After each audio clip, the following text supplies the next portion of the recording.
Hello, everyone out there in YouTube land. It's me, your girl, Ribcage Hacksaw. It's been a while since I've made a video, especially one with myself in it. I took a break.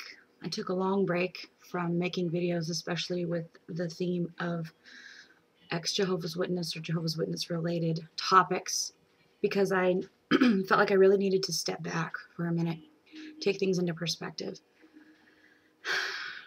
I realized that I became so obsessed with the idea of not being a Jehovah's Witness that I wasn't giving myself any time to go out and define that and to expand my horizons of life and what those may have in store for me.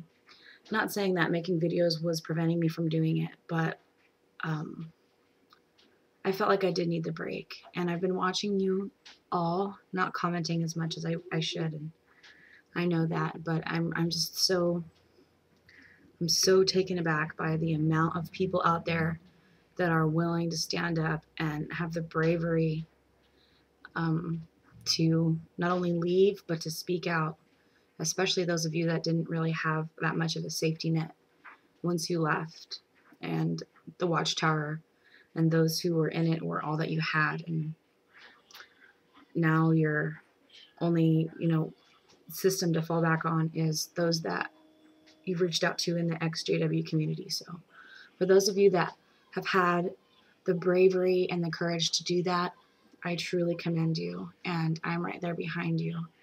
Maybe not screaming as loud as everyone else is, but I'm definitely behind you.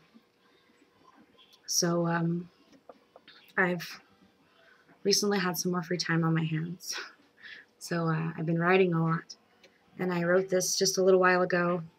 Just an observation of sorts of things that I was thinking about, the way it felt as a little girl growing up in the congregation, and just some observations. And it's a poem or written in prose form, so stay with me.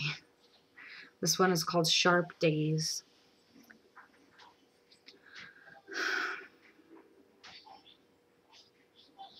I suppose I should start at the beginning. Soft moments that turned sharp so quickly. Soft, chubby fingers, marker stained, finding their way into the sandy gap between those of other boys and girls, typically older, cooler, belonging to heads and eyes that had seen much more sharp days than I. It would begin this way. In shadowy, shag-carpeted hallways, once I was taken in by the rush of the drug of holding hands and mixing my palm sweat with theirs. It was then quite certain, and my eager eyelids spread to capacity, almost dried out from wanting to absorb all the light reflected into them off of the faces of beautiful mixed-race boys in their pressed suits with their Bibles in their laps, still shiny on the edges from lack of flipping through them.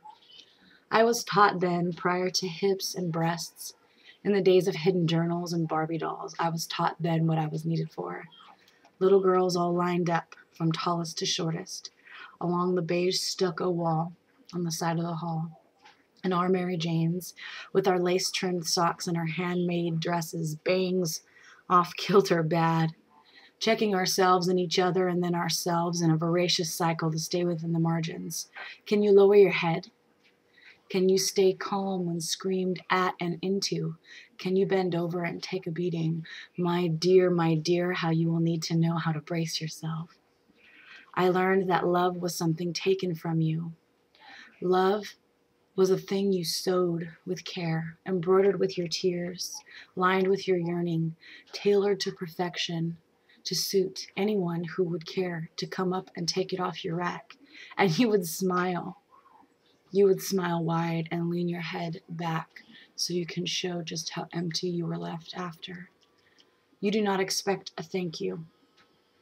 You get off your back, you clean up, and you get right back to sewing another suit to steal.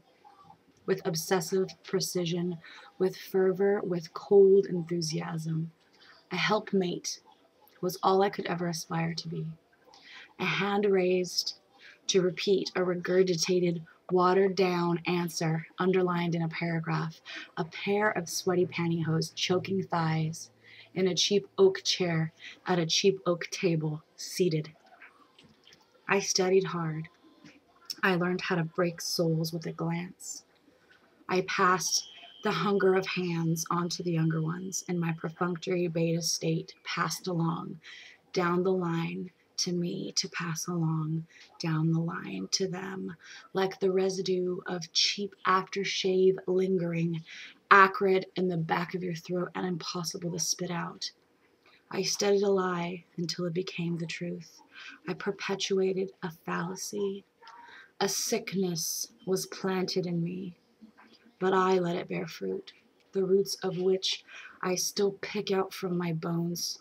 I still hack up from my lungs. Like right now, this digital confession booth, my sins spread out like tea leaves for you to read. And I am unashamed. This is my story, and I am here, and I have survived. It's not pretty, and it wasn't meant to be. And now my fingers bleed, but from my own toil. They bleed from digging down inside, trying to trace the shape of the missing piece that I must now sew together for myself. Thanks for watching.